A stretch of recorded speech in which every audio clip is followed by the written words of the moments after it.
Assalamualaikum warahmatullahi wabarakatuh. Bismillahirrahmanirrahim. Nama saya Muhammad Uwas bin Omar dan nombor matrik saya 1200842. Nama saya Akram Nabil bin alias nombor matriks 1200835. Assalamualaikum warahmatullahi wabarakatuh. Nama Ahmad Iqbal bin Amli dan nombor matrik 12836. Nama saya Muhammad Syafiq bin Samsul Bahri, nombor matrik 1200892. Assalamualaikum warahmatullahi wabarakatuh. Nama diberi Muhammad Haziq Firdaus bin Azman, nombor matrik 1203184. Jadi, sebelum kita terus ataupun melangkah dengan lebih dalam lagi kepada isi ataupun video pembincangan kami pada hari ini, moleklah ataupun lebih baiklah jika kita mengenali dahulu apa yang kami ingin sampaikan. Jadi, terdapat 5 komponen dalam komponen pengurusan harta Islam. Yang pertama ialah penciptaan harta, kedua perlindungan harta, pengumpulan harta, penyucian harta dan pengagihan harta. Jadi pada hari ini kami ingin menerangkan ataupun memberi sedikit maklumat mengenai pengumpulan harta di bawah tajuk pengumpulan harta melalui pelaburan saham patuh syariah oleh Public Mutual. Berdasarkan daripada tajuk yang telah saya sebut sebentar saja tadi, saya ingin menerangkan 3 frasa yang terdapat di dalam tajuk tersebut. Yang pertama, pengumpulan harta. Pengumpulan harta adalah perbuatan ataupun aktiviti mengumpulkan harta dan kekayaan untuk kegunaan pada masa akan datang. Yang kedua, patuh syariah. Patuh syariah ialah sesuatu perbuatan atau aktiviti yang tidak melanggar mana-mana hukum yang telah ditetapkan oleh syarak. Dan yang ketiga ialah public mutual. Public mutual merupakan satu syarikat ataupun anak syarikat kepada public bank Berhad. Ia merupakan sebuah syarikat yang mematuhi syariah dan mempromosikan produk-produk pelaburannya patuh syariah serta dipantau oleh Ziko Syariah Advisory Sedan Berhad bagi memastikan produk dan standard-standard yang dikemukakan oleh Public Mutual adalah mematuhi syariah. Jadi, apakah tujuan video pembincangan kami mengenai pengumpulan harta ini ditujukan kepada pelajar? Hal ini kerana ramai pelajar telah melalui ataupun sedang melalui fasa wealth creation, iaitu penciptaan harta. Contohnya, online bisnes yang merangkumi penjualan produk seperti baju, kasut dan macam-macam lagi, serta perkhidmatan berbayar seperti Grab dan Foodpanda. Jadi, setelah fasa pengumpulan harta ataupun wealth creation, ia adalah satu keperluan untuk tahu cara-cara mengumpulkan harta demi menjamin keseimbangan kewangan pada masa akan datang. Lebih-lebih lagi pada era globalisasi ini yang keadaannya tidak menentu. Jadi, sebagai pelajar, marilah kita mengambil sedikit sebanyak info berkenaan pembentangan pengumpulan harta melalui pelaburan patuh syariah oleh Public Mutual ini bagi menambah ilmu pengetahuan dan memudahkan urusan pada masa akan datang. Assalamualaikum warahmatullahi wabarakatuh. Seterusnya saya akan sambung pengumpulan harta melalui pelaburan. Pertama sekali, apa maksud pengumpulan harta? Pengumpulan harta adalah proses di mana kita mencari dan mengumpul aset-aset, sama ada aset itu movable ataupun immovable. Seperti kita membeli rumah, kereta, kita melabur dan sebagainya. Maka itu adalah salah satu cara untuk kita dapatkan duit, dapatkan harta. Bagaimana dengan membeli rumah ni kita dapat duit? Apabila kita beli rumah, maka seperti mana kita tahu, rumah ni adalah salah satu aset di mana nilaian tahunan tu akan menaik dari tahun ke tahun dengan mendadak.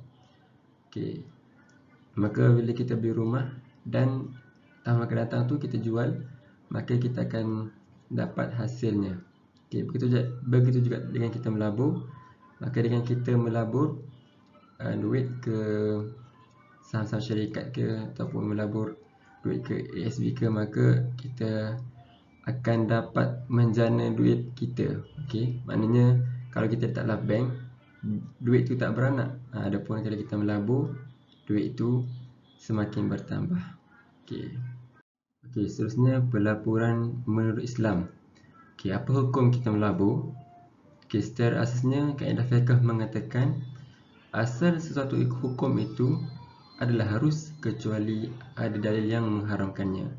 Maka di sini saya nak tekankan bahawa melabur itu diharuskan. Tetapi kita kena perincikanlah, kita kena teliti di mana kita melabur dan di mana duit tu dijalankan. Contohnya kalau kita melabur di saham syarikat yang menjalankan riba ataupun yang menjalankan benda-benda haram seperti arak, maka itu adalah diharamkan kerana dalam Al-Quran Allah berfirman yang bermaksud Allah telah menghalalkan jual beli dan dia mengharamkan riba. Maknanya jual beli dibolehkan tetapi riba tu Allah tak bagi. Okey, perbezaan ketara dalam konsep pelabur Islam dan konvensional ialah pulangan itu dihitung.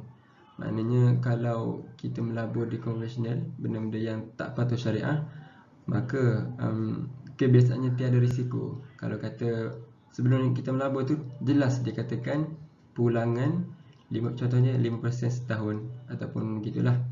Adapun kalau kita melabur di yang patuh syariah, maka kita labur tu kita ada risiko sama ada kita untung ataupun kita rugi. Okey. Di mana apabila kita untung tu, bila syarikat tu untung, maka dia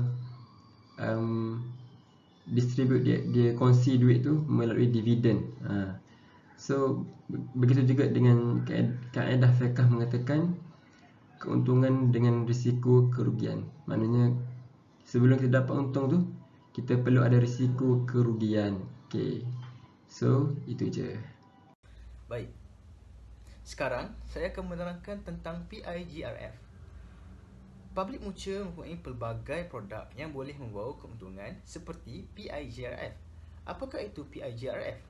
PIGRF ataupun nama lain ialah Public Islamic Growth Fund merupakan salah satu pilihan yang baik untuk pelabur yang ingin mengambil bahagian dalam potensi pertumbuhan jangka panjang saham yang patuh syariah, terutamanya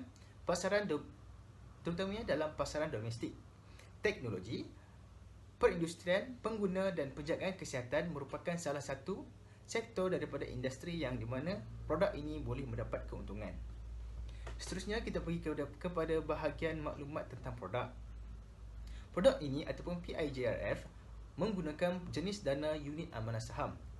Unit amanah merupakan sejenis dana bersama yang membenarkan pelabur dan yang mempunyai objektif pelaburan yang sama untuk mengumpulkan dana mereka dan ianya tiada jaminan atau perlindungan terhadap modal yang telah dilabur. Pelabur tidak dilindungi oleh dana papasan di bawah Seksyen 158 Akta Pemasaran Modal dan Perkhidmatan 2007 APMP.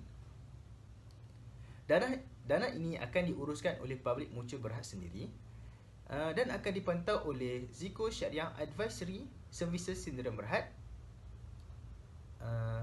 Perunding Skim Unit Amanah UTC Public Mutual Berhad dan institusi lain seperti Penasihat Skim Unit Amanah Institusi IUTA. Contohnya Public Bank Berhad juga terlibat dalam pengagihan dana kepada pelabur untuk syarikat pengurusan dana. Untuk memasarkan dana bersama syarikat pelaburan, pengedar biasanya menerima komisen cas jualan serta bahagian cas jualan daripada saham yang telah dijual. Seterusnya kita pergi kepada ciri-ciri utama produk. Ciri-ciri utama produk ini adalah ia merupakan pelaburan dalam ekuiti yang patuh syariah, iaitu tidak mempunyai usus garar, maisir dan juga riba. Objektif bagi produk ini adalah untuk dilaburkan untuk mencapai pertumbuhan modal dalam jangka panjang. Baki NAB ataupun nilai aset bersih akan dilaburkan dalam sukuk atau aset cair Islam, termasuk instrumen pasaran wang Islam, akaun pelaburan Islam dan deposit Islam. Dana ini akan dilaburkan terutamanya dalam syarikat patuh syariah yang mempunyai potensi pertumbuhan pendapatan tinggi dalam jangka panjang. Lokasi aset selalunya berada di dalam Malaysia, namun ia juga berada di luar negara, sehingga 25% daripada NAB ataupun nilai aset bersih boleh dilaburkan di pasaran asing, termasuk Amerika Syarikat, China, Hong Kong, Korea Selatan, Taiwan, Singapura, Thailand dan Indonesia. Ini menunjukkan bahawa produk ini walaupun berasaskan instrumen Islam ataupun dipantau oleh syariah, ia juga telah banyak diluluskan oleh negara-negara luar dan ia juga memberi manfaat dan keuntungan kepada pelabur-pelabur lain. Seterusnya kita pergi kepada bahagian kesesuaian produk. Produk ini sesuai untuk dilaburkan untuk pelabur-pelabur jangka panjang yang boleh bertahan dengan kenaikan dan penurunan pasaran saham dalam mencapai pertumbuhan modal. Bagi mereka yang tidak mampu untuk bertahan, mereka akan mendapat kerugian daripada pelaburan tersebut. Seterusnya kita pergi kepada bahagian risiko. Setiap perkara memerlukan risiko. Sebegitu juga dengan produk ini. Terdapat pelbagai risiko yang boleh seseorang pelabur dapat daripada produk ini, seperti risiko pasaran, risiko sekuriti tertentu, risiko kecairan dan juga risiko ketidakpatuhan dengan keperluan syariah.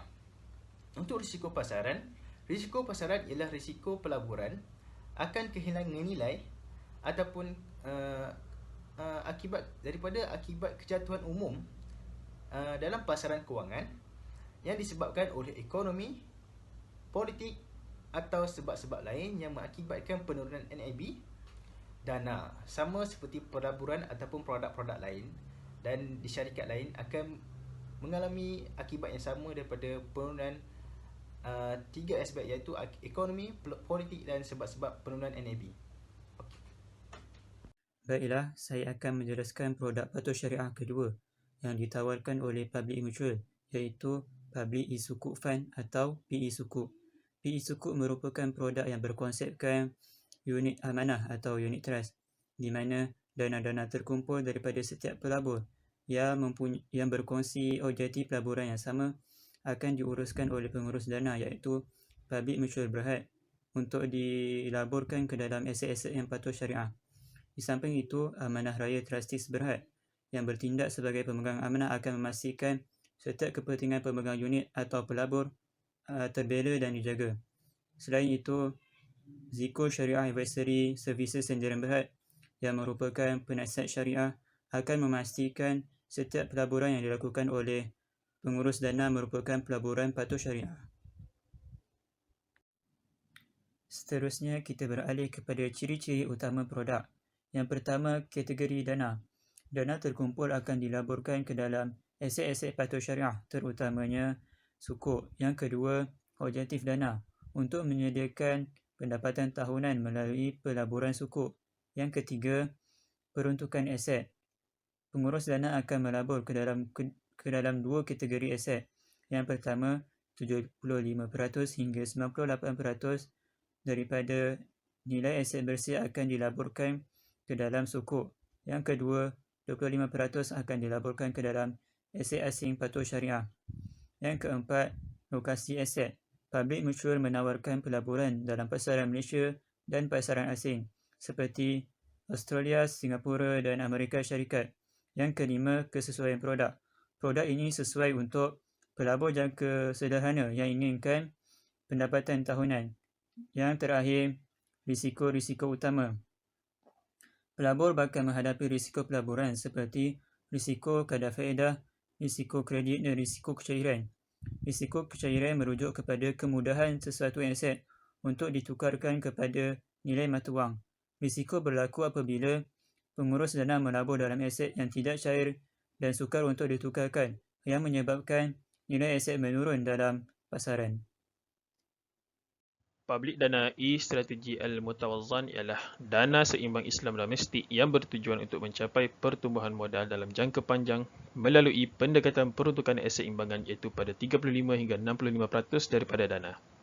Dana ini akan melabur terutamanya dalam ikuti patuh syariah syarikat yang berpotensi untuk menjana pertumbuhan pendapatan dalam jangka panjang dan mungkin ditempatkan dalam syarikat yang berpeluang mendapat manfaat daripada pemulihan ekonomi global pasca pandemik. Melabur dalam dana baki memberikan banyak faedah seperti portfolio yang dipelbagaikan dan sentiasa diimbangi semula, serta pulangan yang lebih stabil semasa mengejar pertumbuhan modal.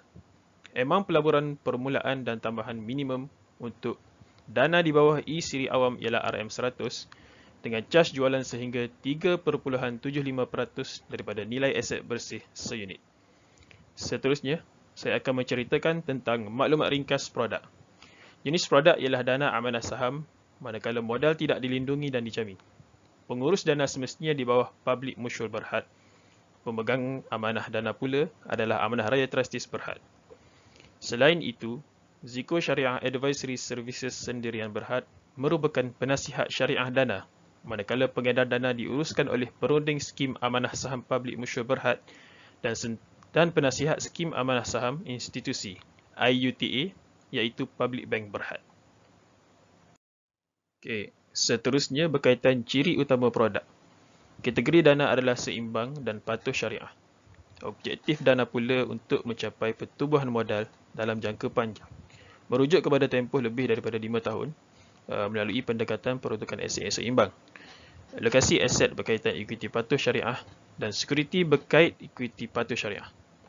35 hingga 65% daripada nilai aset bersih NAB akan dilaburkan dalam aset cair Islam, termasuk instrumen pasaran wang Islam, akaun pelaburan Islam dan deposit Islam.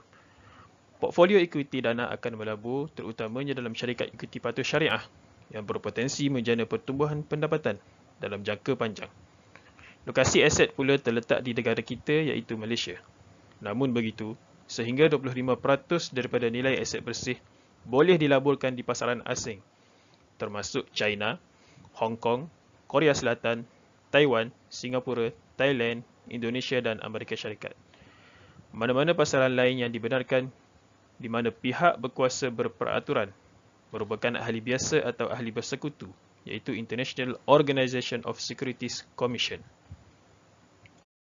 Selain itu, produk ini sangat sesuai kepada profil pelabur jangka panjang yang mana boleh bertahan terhadap kenaikan dan penurunan pasaran saham dalam mencapai pertumbuhan modal dan sebahagian kecilnya pendapatan.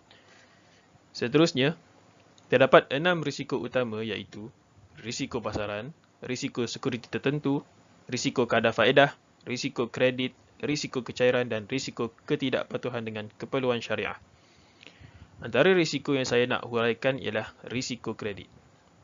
Risiko kredit ni berkaitan dengan kedudukan kredit penerbit sukuk atau aset cair Islam yang tertakluk kepada kemampuan penerbit untuk membuat bayaran, keuntungan atau prinsipal tepat pada masanya.